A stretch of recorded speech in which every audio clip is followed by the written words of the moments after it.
সকল ক্ষমতার উৎস। That's a wrong statement. আমাদের সংবিধানটা খুলে পড়ে দেখেন, জনগণ হলো সকল ক্ষমতার মালিক।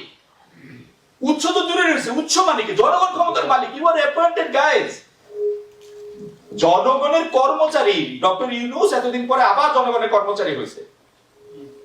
জনগণ হচ্ছে ক্ষমতার মালিক। আবার পরের সংবিধানের স্বাদ, ক্ষমতার উৎস কোনোদিনই ছিল না জনগণ। এটা একটা মিসকনসেপশন। ইয়ারা ভুল বলে, হ্যাঁ তোমরা ক্ষমতার উৎস, আমরা ক্ষমতা চালাই। নো, আমরা জনগণ ক্ষমতার মালিক। তো এই জিনিসগুলি, এবং তারা আবার যখন বড় হয়ে যায়, এরাই তো এই একটু ফটকাবাজি না করলে তো বাংলাদেশে তো পয়সা হবে না। বাংলাদেশে পয়সা হবে কি করে? সে বাংলাদেশে পয়সা হইতে হলে একটু ফটকাবাজি হবে। দুই চারটা পকেটে পয়সা আসলে কি হবে? সে একটা পলিটিক্যাল লিডার হবে। পলিটিক্যাল লিডার হলে কি হবে? এমপি হবে। এমপি হলে কি হবে? শেখ হাসিনার একটু ভালো নজরে থাকতে পারলে, খালেদা জিয়ার একটু ভালো নজরে থাকতে পারলে চোর হবে, বাটপার হবে, মন্ত্রী হবে। তাই তো? তারপরে ছবি তোলার জন্য 50 বার এই একটা মন্ত্রীর লোকের ছবি দিলে সঙ্গে সঙ্গে শালি, দুলাভাই, গার্লফ্রেন্ড, বয়ফ্রেন্ডকে ফোন করবো যে দেখো কার লোকের ছবি তুলছি। আধা পয়সা দিয়ে আমাকে পাত্তা দেওয়া উচিত ছিল। আপনি নিজের কাছে আমরা তাকাই, এবং আমরা নিজের দিকে তাকাই, এদেরকে কি আমাদের আধা পয়সা দিয়ে পাত্তা দেওয়া দরকার ছিল? আপনাকে কথা কয়ে লাভ কি? সাংবাদিকরা সংবাদ সম্মেলন করতে যায়, প্রধানমন্ত্রীর লোকে গিয়ে সেলফি দিল। মানে মানে আমি কিছুদিন সরকারি চাকরি করছি। আমি ছিলাম, আমার পোস্টিং ছিল নরসিংদীতে, মানে আমি ছিলাম ম্যাজিস্ট্রেট আর অ্যাসিস্ট্যান্ট কমিশনার, ছোট চাকর। তো শেখ হাসিনা সবচেয়ে বড় চাকর ছিল। তো সবচেয়ে বড় চাকর এত ইয়া করার কি আছে? আমি তো বুঝলামই না। বেতন নেয় 2.5 লাখ 3 লাখ টাকা বেতন নেয়। আপনারা কফি খান তিনজনে মিল্লা এই মাসের এই টাকার জন্য, তেল ভরালে, কফি টফি খাওয়ালে প্রধানমন্ত্রীর বেতনের সমান। হিসাব করে দেখেন। এই একটা চাকরির লেগা, এই একটা জিনিসের লেগা, এই একটা জিনিস যে বসবো, চেয়ারে বসবো, সে হঠাৎ করে একটা খুব তার পাংখা গুঁজে যায়। ডক্টর ইউনূস এর আগে যতবার আসছে আমার ভাই খেয়াল থাকে, এর আগে যতবার আসছে আপনাকে বলতে কোনো চাঞ্চল্য ছিল না, অনলি বিকজ সে একটা চেয়ারের মধ্যে এখন বইতেছে, এখন সে একটা বিরাট ব্যাপার হয়েছে। না, তার কাছে কোনো আলোচনার চেয়ার নাই।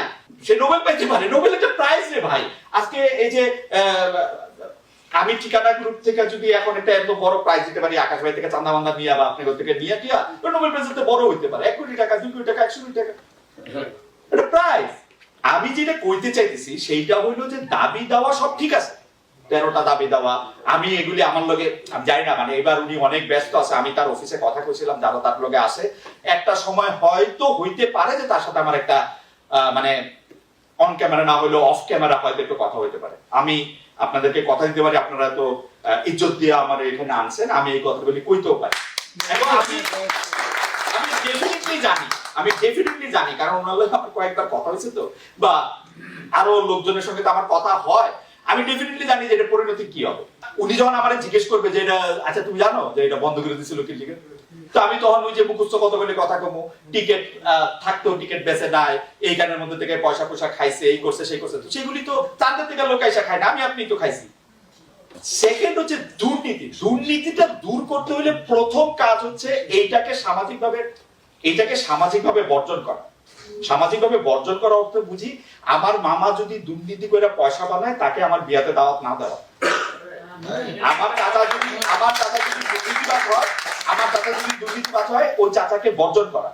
আমাদের সবার বাপ হলো ভালো, তাই না? তাহলে এই দুর্নীতিগুলি করছে কেন? আমি তো এই পর্যন্ত কোনো পোলারে কইতে শুনলাম না যে আমার বাপ ঘুষ খাইছে। তো কারো বাপ তো ঘুষ খায় না এই পর্যন্ত। মানে মানে আমাদের কারো বাপ ঘুষ খায় নাই, আমাদের কারো মা দুর্নীতি করে নাই, আমাদের কারো বড় ভাই কোনোদিন কোনো কিছু করে নাই। মানে এই দুনিয়াতে আমি ছাড়া বাকি সবাই নিয়ে কোশ্চেন করা যায়। শেখ হাসিনার মতো আমার ছাড়া আওয়ামী লীগের সবাই কেনা যায়। আমাদের মনে হয় এই জায়গাটাতে এখন বাইরে আসার সময় হয়েছে। আমাদের এখন যেইটা করা দরকার, নিজের দিকে তাকানো দরকার এবং ইউনাইটেড থাকা দরকার। একটা ভয়েসে কথা কওয়া দরকার। 100টা ভয়েস 100টা জায়গা থেকে আসলে মনেও কম থাকে, জিনিসটা ইম্প্যাক্টও কম তৈরি করে। Thank you so much.